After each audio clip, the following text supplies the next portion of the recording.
morning to you all. My name is Colin McDonald, Assistant Attorney General for the National Fraud Enforcement Division at the Department of Justice. I am joined today by a lineup of committed public servants who are devoted to protecting the financial security of America.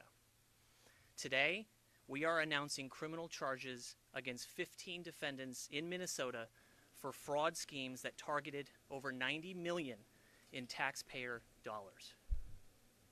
Let me be clear up front about something. This is not the end of our work in Minnesota. This is not the end of the beginning of our work in Minnesota. This is the beginning of our work in Minnesota. The fraud here in Minnesota is shocking.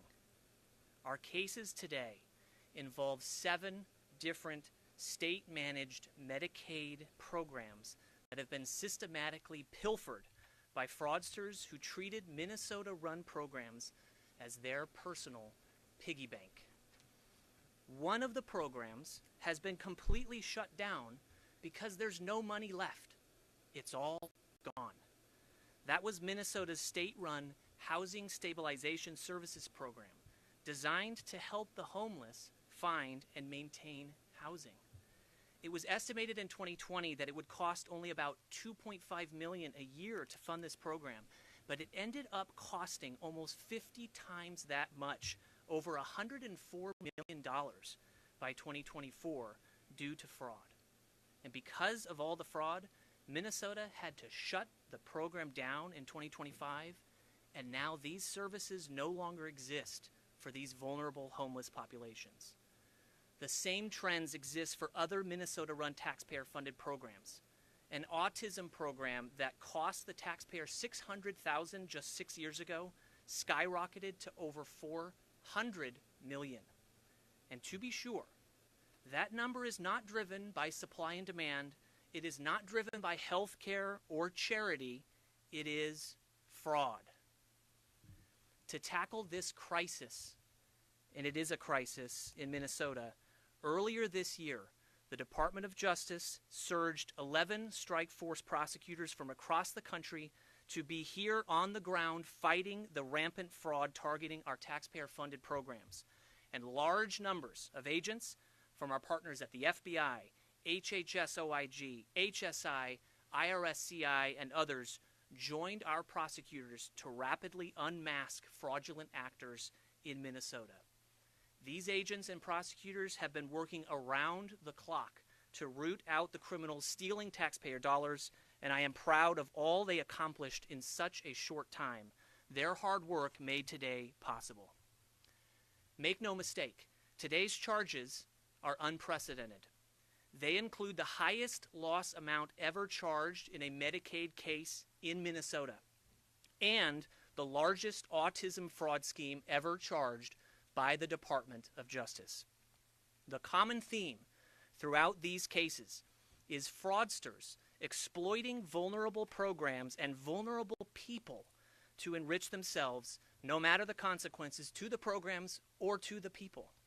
For example, one defendant is charged with defrauding the Integrated Community Supports Medicaid program. This program is designed to help individuals with disabilities live independently. One patient was supposed to be receiving 24-hour care through this program, but he was actually being serviced by a fraudster and received no services. This patient was later found dead. Meanwhile, the architect of this fraud scheme was billing Medicaid as if he was providing care to this patient. The defendant even submitted a claim of over $400 for services he never provided the day before this man died. In another example, 2 defendants have been charged for defrauding a program designed to offer medical services to those with autism spectrum disorder. As alleged, the defendants paid kickbacks to parents who brought their children to autism centers, diagnosed children with autism regardless of medical necessity, and billed for autism services that were never actually provided. In one final example, 2 defendants have been charged in an over $22 million fraud scheme involving the Individualized Home Supports Program. This program was meant to support disabled individuals who wanted to live in their own homes. Instead, these disabled individuals were used like lottery tickets by these defendants to generate millions of dollars, which these defendants used to expand their real estate holdings, purchase luxury vehicles, and splurge on expensive jewelry. We will not, full stop, tolerate this greed and deceit. We will not let fraudsters bankrupt Medicare and Medicaid the same way that they bankrupted the Housing Stabilization Services Program. As mentioned, this is just the beginning. With the support of President Trump, Vice President Vance, Acting Attorney General Blanche, Chairman Ferguson and the White House Anti-Fraud Task Force, Secretary Kennedy, Dr. Oz and his team, and the entire federal fraud-fighting apparatus, the Department of Justice will continue expanding our reach across the country to pursue all fraud, no matter how large, no matter how small, no matter how hard. Since April 1st, DOJ's Fraud Division has announced over 450 fraud enforcement actions nationwide, representing billions of taxpayer dollars. And this week already, we're delivering results coast to coast with a trial conviction in Brooklyn involving a $40 million drug distribution and fraud scheme, and a trial conviction in Los Angeles involving a $40 million Botox injection fraud scheme. To expand our reach, we are announcing today the expansion of the healthcare fraud Midwest Strike Force to Minnesota and the hiring of 15 additional prosecutors dedicated to combating Medicaid fraud nationwide. These additional resources will ensure that the DOJ's Fraud Division will be better equipped to stop fraud and hold criminals accountable. My message to the Minnesota community and to all of America is this: if you see something that seems too good to be true, tell us. In some areas, such as in the daycare prosecutions we announced today, a culture of fraud has taken root, where child care centers even offer kickbacks to parents to enroll their children. If something sounds good to be true, it is. Do the right thing, speak out, help us win the fight against fraud. And now my message to the fraudsters is this: eat, drink, and be merry today, because your days of frolicking and freedom are numbered. We are doing everything we can to find you, and when we do, we will prosecute you, and we will claw back every dollar you have stolen from the American people. We will not rest until every fraudster knows that the cost of stealing from the American people is far higher than any scheme is worth. Thank you all for being here. I'll now turn the podium over to Secretary Kennedy. Thank you, Colin. Hey, everybody. I want to start. I thought I was going to have a slide here. I want to call your attention to this, which is in your... Okay, here it is. Which is in your packet. This was the cost of the early intervention and development program in 2020. It was $38.1 million. This is what we expected to be paying every year. Instead, this year they hit $442 million. And that is, I'm showing you that because that's the magnitude of the fraud and the damage that we're talking about today. And I want to thank Todd Blanche, who couldn't be here today, Colin McDonald, and everyone at the Department of Justice for leading this effort.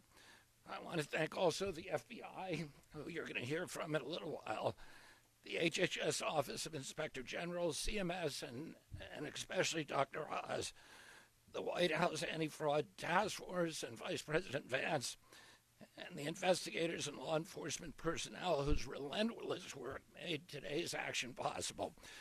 Today's arrests represent the largest autism fraud bust in American history. This was not a paperwork error. It was not a technical violation.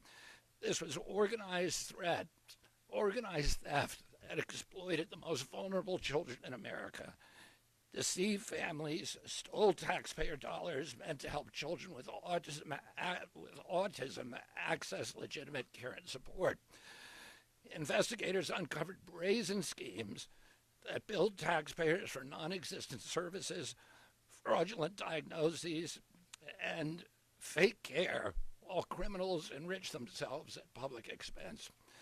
Every fraudulent autism diagnosis steals time, care, and resources from the children for whom this program was denied and who desperately need this care. Families with autistic children already face enormous challenges navigating therapies, specialists, and support systems. Fraud makes those barriers even steeper. America is facing a real autism crisis. Today, approximately 1 in every 31 children is diagnosed with autism spectrum disorder. Medicaid finances a significant share of autism-related services nationwide, and spending has risen dramatically over the last decade, and a lot of that spending is because of fraud. When criminals exploit these programs, taxpayers lose billions, and vulnerable children lose their access to care. Healthcare fraud now costs the United States tens of billions of dollars every year. Some estimates place the broader cost of healthcare fraud and improper payments at $100 billion annually. That fraud drives up healthcare costs for all Americans. It weakens public trust, it drains taxpayer resources, and threatens the long-term stability of both Medicaid and Medicare. If we fail to confront the fraud aggressively, these programs will not survive for future generations in the form Americans rely upon them today. Under the leadership of President Trump and Vice President Vance, this administration is carrying out the most aggressive anti-fraud effort in American history. And I want to be clear, this is an extraordinary bust today, because these kind of operations usually take many years, sometimes a decade. This was executed with a precision and speed that is unprecedented in the history of law enforcement. And it's unprecedented now, but under Vice President Vance's leadership and President Trump's direction, we are going to normalize this speed. We're restoring accountability, strengthening oversight, prosecuting criminal networks, and protecting the integrity of our public health systems. We will not allow criminals to treat children as billing opportunities while American taxpayers foot the bill. This administration will continue rooting out fraud because every stolen dollar is a dollar taken from a child, a parent, a senior of a family who desperately needs help. We're going to protect these programs and protect vulnerable children and restore integrity to American healthcare system. And now I want to introduce the United States Attorney Rosen.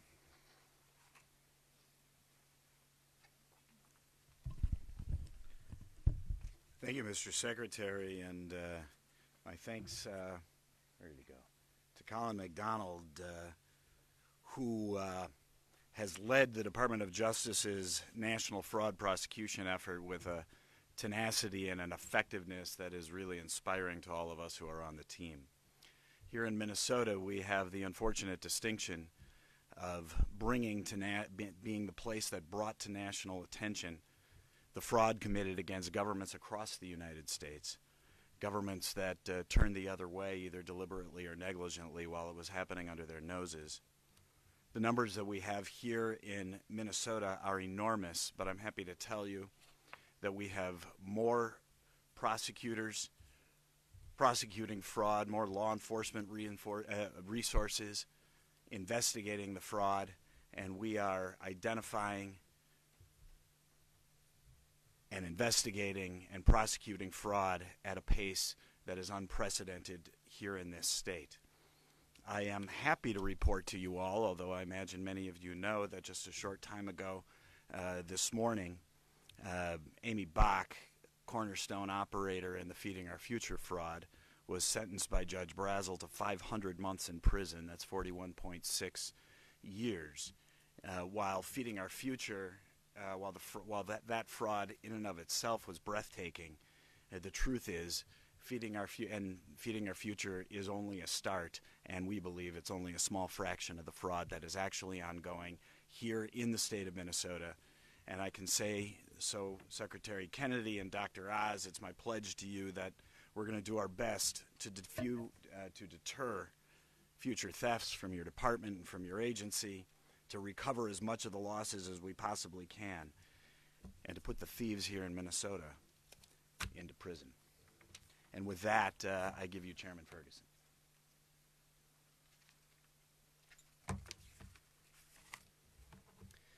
Good afternoon. When President Trump said he wanted an all-of-government approach to fighting fraud, he meant it. He wants us to stop fraud by preventing money from going out the door, and he wants fraudsters swiftly brought to justice. And that's why he created the Anti-Fraud Task Force and put Vice President Vance in charge of it, to coordinate both arms of the anti-fraud campaign. Today is about bringing justice to the fraudsters at an unprecedented pace, and the whole country owes tremendous gratitude to the Acting Attorney General, to Assistant Attorney General Colin McDonald, to the U.S. Attorney Rosen, to the Deputy FBI Director Rhea for today's indictments, and also to the Healthcare Fraud Strike Force that was sent here in Minnesota. And I just want to reiterate what was said earlier, having met some of the prosecutors today. The work done at the speed at which it was done is unprecedented, and because of Attorney General Blanche and Colin McDonald, this is going to become the new norm for American fraud prosecutions. We saw last week an example of keeping money in the agency thanks to Administrator Oz and Kim Brandt. The task force helped keep billions of dollars in HHS rather than going out the door to fund fraud. And this week, the other arm of the pincher becomes apparent, with fraudsters who took money from the American people getting their just desserts. That is all about restoring deterrence. And restoring deterrence is important for two reasons. First, this is how we have to save these programs. Fraud is going to bleed our social programs dry. All of these programs are made possible by the most generous country in the world and the most generous people in the world, Americans, turning over trillions of their hard-earned dollars to fund social programs to help their families, their friends, and their neighbors through hard times. If fraudsters get to siphon off that money and put it into their own pockets, these programs, like Secretary Kennedy just said, will not survive in the form to which we are all accustomed. And Americans who've paid in expecting these programs to be around in the future will have doubts about whether they will be. So stopping fraud is how we save these programs. And no matter what your party identity is, that has to be one of our goals, saving programs by stopping fraud. The second reason that deterrence is so important is that all of our programs are built for a high-trust society. We didn't set up these programs with layers and layers and layers of anti-fraud redundancy because we set it up for a people who are accustomed to be able to trust their neighbors, their families, and their friends to do the right thing, to be honest, and not to try to bilk their fellow Americans by raiding these programs. It's become clear that that social trust has been diminished and that people have taken advantage of these programs. Deterrence is how we restore social trust. It's how we have Americans believing in one another again, believing in their government, believing in these programs, and that social trust is necessary for the entire American experiment to work. Like the Assistant Attorney General said, today's work is just the beginning. The Vice President, at President Trump's direction, is working incredibly hard every day to fight fraud in every agency, and DOJ to stop the fraud after it happens, arrest and prosecute the fraudsters. And I think today makes very clear to every fraudster, if you somehow get money that goes out the door that doesn't belong to you, the FBI is going to find you, put you in handcuffs, and prosecutors are going to throw you in jail. Again, I'm very grateful to the Acting Attorney General and his incredible team, including the strike force that sent prosecutors from all over the country to achieve today's results. President Trump promised justice, and today DOJ is delivering. With that, I'll turn it over to Administrator Oz. Thank you, Andrew. I want us to think back to what life looked like here in Minnesota a year ago, because that's when we started hearing there were concerns in this state about programs that had been built to provide services that historically had been given by families to their family members who are struggling. Kim Brandt, who's standing behind me, received a phone call, and her team began to work with Minnesota, trying to understand some concerns that were raised, suspicious billing that didn't seem to make a lot of sense. But Minnesota Department of Health here said they had it handled. They were going to take care of it. And we didn't hear back from them until the last week of August at a conference, at an event around that conference. There was a comment made by someone who worked in that organization here in Minnesota that they actually didn't have it handled, and there were significant problems that had gotten so out of hand that panic was setting in. And it was at that point that we re-engaged the process and realized that there were programs that had been created here with massive spending that had increased so rapidly that there's no way to save the program. The Housing Stabilization Program, which takes care of people who are struggling with homelessness or substance abuse and many other reasons why they may need housing, especially in a place like Minnesota where in the cold that can be lethal, needed that program to survive. We are all up here because we love these programs. Medicaid is the fundamental payer of last resort for our most needy, most vulnerable citizens. And when we're unable to keep these programs alive because of fraudsters, it hurts all of us deeply. And that's what happened here in Minnesota. Housing Stabilization Program, which had gone from a tiny little program to over $100 million of spending just to find someone on the streets a place to stay, which had been doubling in its expenditures annually, was shut down.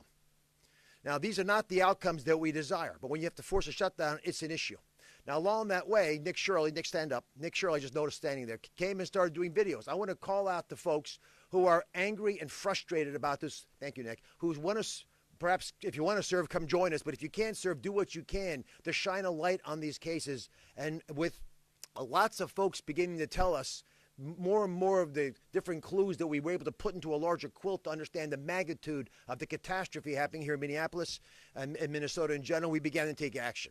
Now, I want to point out that a lot of this started during COVID. If you're asking how and why, COVID led to a general abandonment of principles around protecting these programs. The corruption that ensued grew rapidly. Total Medicaid spending has increased by 50% since the start of COVID. 50% increase. Spending on prescription medications quadrupled in the last 6 years. Now, the president can work hard, and he has, to deal with fraud, and he made the most favored nation drug pricing a reality because it's going to save the American people $600 billion. But you cannot keep up with fraud if we're not actually getting it at the root cause of it, which is when states do not police their own systems. And so because COVID caused a lack of oversight, and because agencies like mine were gutted in their ability to provide program integrity, we have allowed this monstrous, outrageous increase in spending, which does not benefit anybody, to increase. The 15 arrests today, netting $90 million, is a very important symbol because it's a shot across the bow. And we've all going to say this in our different ways, but I'm telling you, if you're a fraudster, do not walk away from this press conference. Run. Because we are coming after you. We have lots of weapons to be able to use in order to accomplish that. The kinds of reprehensible behavior that we've identified with individuals bribing parents to lie that their children have autism, will carry that diagnosis for the rest of their lives. As a physician, that bothers me to my core. Not only are we selling our licenses as doctors when we allow this to happen, we're selling our souls, and there were doctors involved in some of these issues as well. It's rampant failure of this program is addressable, but we've got to be able to deal with it from within. There's a whistleblower. Her first name is Faye. She's on Capitol Hill today testifying, I believe. But she's spoken to me about the fact that there was a general fear within the health agency here of being called the racist. A fear that you would be politically inappropriate, politically incorrect, and that's fear is what stifled much of the action that should have taken years ago and taken place in an effort to prevent why we're here today. But we will keep coming back and we will keep helping. So let me announce a few things that we are doing specifically on the Secretary Kennedy's leadership at HHS within CMS. We have deferred, as many of you know, $350 million to the state of Minnesota based on two sequential reports from the state of its spending over the last 2 quarters. This is all, again, money that we are going to defer because our job is to protect the federal taxpayer. And as Minnesota is able to justify some of these expenses, we will discuss these. We've also asked for a revalidation of all of the high-risk providers. Again, these are providers providing services for the kinds of things like driving someone to the office or carrying the groceries upstairs, things that, again, your family would often do for you. These of the 5,600 people who are being revalidated, the state has told us as recently as May 7th that only 40% have responded, rather 40% have not responded, or their responses are clearly inadequate. We believe that by the end of this month, which is the deadline, that half of these providers may no longer be allowed to provide services. That is a lot of people doing things to other human beings that are not supposed to have been able to do them. Again, that is the humanitarian risk that we're facing. We're here to fix these problems. We love these programs, but we're going to crush the fraudsters who threaten with corruption the foundation of the social safety that we have built in this wonderful nation over the last 60 years since the foundation of Medicaid and Medicare. We're going to make as many visits as we need to Minnesota. I've been here. I'll come back. So is everyone else on this panel. And my colleagues at OIG, DOJ, FBI, and many others share our passion. Chris, to the FBI.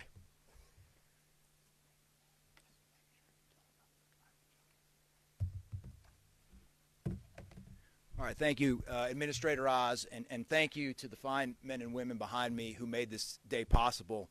I also want to specifically thank Acting Deputy Attorney General Colin McDonald. I want to thank Secretary Kennedy. I want to thank FTC Commissioner and his White House Task Force on Fraud, Commissioner Ferguson, obviously Administrator Oz, who you just heard from, and of course none of this would be possible without U.S. Attorney Rosen. Before I begin my crux of my remarks, I need your help. On the screen, you will see a subject. Depicted on the screen here of an individual who was a target of the investigation this morning. That individual is currently on the run after having jumped out of a fourth-story balcony. I want you to get a good look at him right now. You'll see him. You'll see him running here. He is currently on the run. We need your help. If you recognize this individual, if you know this individual, if you can provide any information related to this individual, I would encourage you to call 1-800-CALL-FBI, CALL-FBI, or go to the internet at www.tips.fbi.gov or call your local law enforcement. Obviously, this morning, our partners have gone into a lot of the details of today's charges, so I'll try not to repeat what was already said. What I would like to do, however, is speak briefly about the FBI's work in this particular fraud space. The Bureau, as you know, is one of the primary agencies responsible for investigating and rooting out healthcare fraud, with jurisdiction over both federal health insurance programs and private insurance plans. At any given time, we're running roughly 3,300 investigations related to healthcare fraud across the country. And unlike some of our work in, say, the violent crime space or the national security space, this work doesn't always get the same amount of attention or national headlines as some of those other threats we work. But let me be clear. This work is just as crucial, just as important, because healthcare fraud is not a victimless crime. It targets our most vulnerable population demographic. It costs our country hundreds of billions of dollars each year, as you heard from the folks behind me. And that drives up the cost of health care for everyone sitting in this room. It's not lost on me, and it should not be lost on any of you or anybody in the public, that every single dollar stolen through these schemes is a dollar that came from the pocket of hardworking American taxpayers. And each of those dollars were meant to help somebody in true need, not to line the pockets of shameless crooks filing false claims. Unfortunately, too often here in Minnesota lately, fraudsters have turned government programs into their own personal ATMs. What is even more troubling is these programs are meant to help our most vulnerable population demographic, the sick, the elderly, the disabled, and the unprivileged. That's why, starting last December, the FBI has surged personnel and resources here in Minneapolis, and across the country for that matter, to help in these efforts. These charges we're announcing today are a direct result of those efforts. These cases are often complex and take a lot of time and effort to investigate. Simply stated, they can take years to come to fruition. Fortunately, at the FBI, we have dedicated teams working healthcare fraud in each of our 56 field offices, not just Minneapolis. We've also got specialized teams of agents, intelligence analysts, data scientists, and forensic accountants that we deploy to support these cases, just like we deployed here in Minneapolis. So I want to personally thank our hardworking team here in Minneapolis under the leadership of SAC Chris Dotson, our financial crimes team at headquarters, and all the FBI personnel who've been part of our work here to get the results for the American people. I told you I wasn't going to repeat what was said earlier, but I'm going to repeat this because I think this is important. The speed, precision, and effort that the folks behind me and their collective agencies have shown in the last several months is truly unprecedented. In my 23 years in the FBI, I've never seen a healthcare fraud case of this breadth, depth, and scale come to fruition so quickly. It's historic, and everyone who worked this case should be extremely proud of what you accomplished in a very short amount of time. The next step, as the acting Deputy Attorney General said, is we're going to normalize that speed for cases in the future. Obviously, none of this is possible without our partner agencies represented here today, behind me, and so many others who couldn't be here today. These fraud investigations truly are a team effort, and thanks to our teamwork, these criminals will now face justice. As I close, I want to send a message to anyone still defrauding the good citizens of Minneapolis, the good citizens of the state of Minnesota, and the good citizens of the United States of America. No matter how many shell companies you have, no matter how clever or how brazen your schemes are, if you steal money from taxpayers and people in need, the FBI and our partners will pursue you relentlessly. We will find you and ensure you feel the power of American justice. Thank you. We'll take a few questions. Yes, sir. I'd like to ask for your assessment of the way immigration agents conducted themselves here earlier this year. I'm not going to talk about that. Any other questions? Yes, sir. Predicated on News Nation. These prosecutions are vital, and it started here, and going back to 2022 when the prosecution started. So they're vital.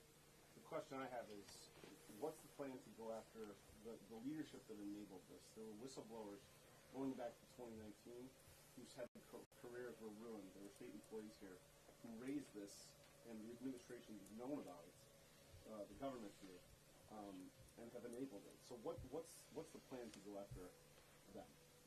Yeah, it's a very important question.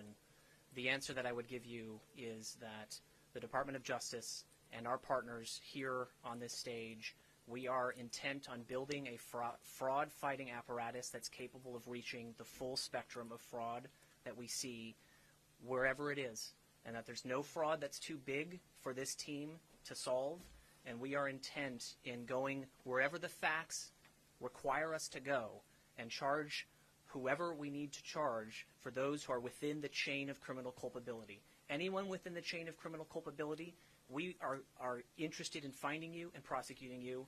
Those outside of the chain of criminal culpability, we are not. But it takes investigation, takes hard work, takes the agents and prosecutors working together to find the exact boundaries of those within the chain of criminal culpability, and that's what's underway. But just a tiny follow-up. Is it your view that those who enabled this are a part of this criminal enterprise? I would hate to get ahead of any facts, of any investigatory findings. As I mentioned before, we are intent in uncovering and unmasking anyone involved in these schemes, including obstructing investigations into these schemes. That is our focus in this effort. Yes, sir. You mentioned a new Medicaid fraud task force to be created here in Minneapolis. Can you explain what that entails and how it'll function and what will be different than what currently exists? Yeah, so we're doing two things. One is we are adding strike force prosecutors to our Midwest healthcare strike force team. That will be to put additional prosecutors on the ground here in Minnesota in a dedicated fashion to work for the American people right here from Minnesota. Our healthcare fraud strike force team, their work returns $106 for every dollar we spend. The ROI is 106 to 1 for the work of these healthcare strike force prosecutors. So that's what we're doing there. The second thing is to build out a completely new Medicaid strike force team. We're going to start with 15 attorneys. Those are going to be deployable across the entirety of the United States to enter the places where Medicaid fraud is of utmost concern. That includes Minnesota. It includes California.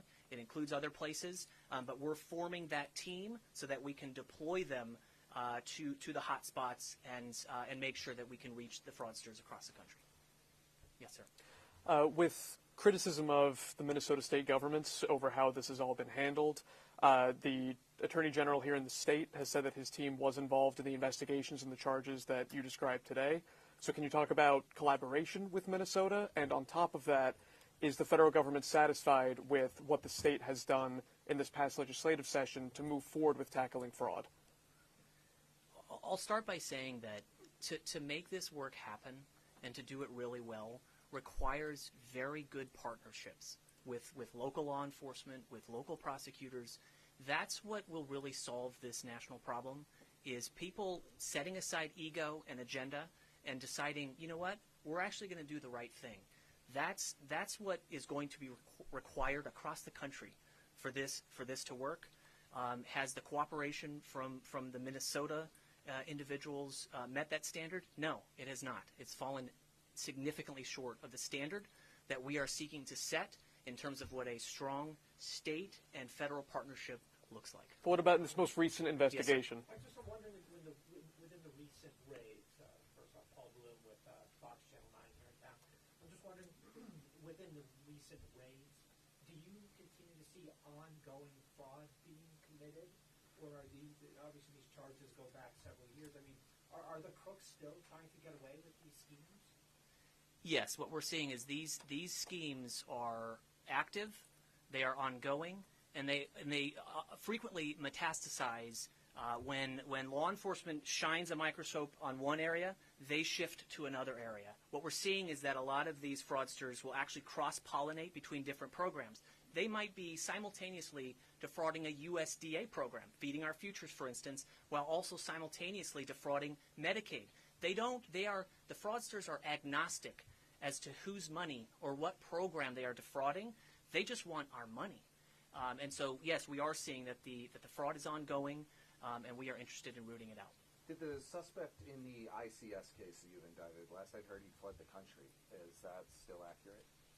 So we are working rapidly to bring into custody everyone who is facing charges and who faces arrest warrants. I don't want to speak more specifically to any operational updates in that regard, but we are actively tracking that situation and others to make sure that folks are held accountable for the charges that have been brought. And who's the man in this video?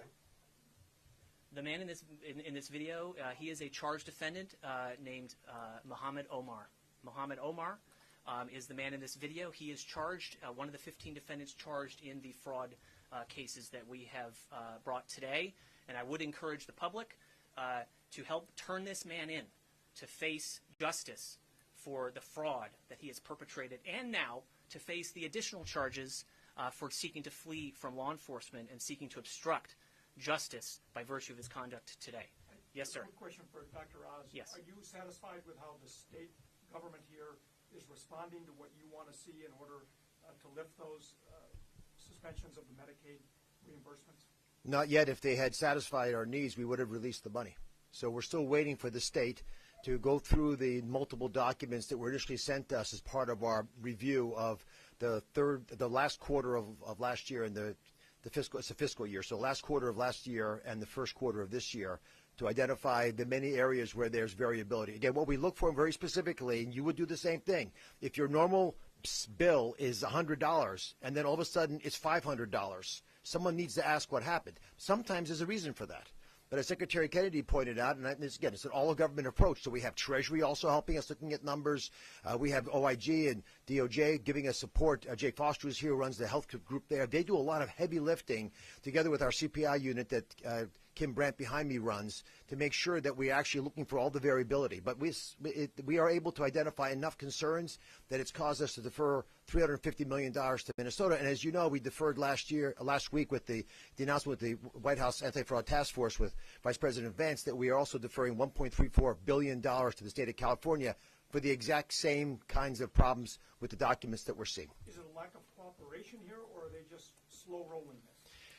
You know, I'm a heart surgeon. When you go out and talk to the family, the motivation is nice to hear, but you want the result. Is the patient alive? Is the bleeding stopped? We need actual numbers and factual written responses to the many areas that we've pointed to as evidence that the that these documents are not satisfactory. Again, our job is to make sure that your tax dollars and tax dollars of other Americans coming to the federal government are appropriately spent. I did not go into this job that the president appointed me to stop people who need money from getting money. We just don't want the money stolen from people. I mean, this gentleman, this picture, he's one of the reasons that the housing stabilization program in this fine state is shut down. So all the people in Minnesota who actually might need those help, you know, the folks that we always feel badly by when we're driving by and we see them homeless, especially when it's cold outside, or they're obviously strung out on drugs, those people need our help. Because of that man, they're not going to get the help anymore. And the state shut down the program. We helped, but the state shut down. They knew it was unfixable. A couple more questions. Yes, sir. Hi, thank you. My name is Aaron Johnson. I'm a community-based independent journalist. I'm a victim of HSS fraud. And I'm just wondering, you know, I hear all these plans to prevent it. Is there any course of action? Is there a plan to compensate victims like myself for damages? I've been housed by a single mother for the last several years until just this month I finally got help from a different program. There are people who lost a family member. Is there any plan to compensate people for damages? So, sir, first let me say that I am hugely sympathetic to you and to anyone else who has suffered harm or injury by virtue of fraudsters taking advantage of you and exploiting you. Recently, the president issued an executive order that relates to the establishment of a fund for victims of fraud. President Trump announced that around 60 days ago, and we are actively engaged in the development of a whistleblower program that will allow people to come forward to report fraud and to ensure that people both have their voices heard when they have been damaged by fraudulent conduct, and also have a chance to see some of the money that has been stolen from them be recovered. That is a focus of President Trump's administration and a tasking that he has given to the Anti-Fraud Task Force to consummate and seek to implement. Is there a timeline to get funds back into the hands of legitimate providers? I know a lot around the state are still waiting for those funds to get unfrozen. So that might be a question for the administrator. Just to put numbers out there, the state has a several billion-dollar rainy day fund. So when we defer $350 million, we're not taking money out of the pockets of anybody. The money exists within the state of Minnesota. And that's why we want everyone in Minnesota to know that they are safe. And legitimate providers are our biggest allies. The people that we call to find out where the problems are folks who are actually working in these businesses who see the fraud, and they went into these jobs because they love these people and they love these professions, and they're not allowed to compete because fraudsters who have no cost of goods sold make a lot of money, and they scale up quickly and they take over like pariahs the entire system. So our biggest allies are part of the community that we want to keep supporting. It is our hope that the state of Minnesota is able to reply to the questions that we have asked. It was $250 million in the first deferment. It was $100 million in second deferment. So there tends to be a trend. We'll see if it continues. Is when we get the responses that the federal government needs and requires, and you would desire us to do if you're taxpayers, which hopefully most of you are, then you'd agree with us. That's the right time to let the money go. I am very sorry that you were caught up in this, but this is an important story that you're sharing. We didn't talk about it in much detail, but there was a man who passed away. And as was discussed by Colin, there were bills sent to the government for monitoring a dead person. I mean, I thought I'd heard it all because we're selling insurance policies through brokers to dead people, and quite a few times, unfortunately. I've never heard of us being billed for someone who died who was supposed to be monitored. But that's how egregious this has become. Yes, ma'am. I was wondering if you could talk, this might be more of an admin question, but when you look across the country and we're talking about normalizing the speed of these cases, are you finding that U.S. attorneys' offices either don't have the knowledge of technology or experience to get these cases off the ground as quickly as the administration would like? And how do you, in your position, make sure that all of the U.S. attorneys' offices across the country have the education, the tools that they need to bring these cases forward quickly?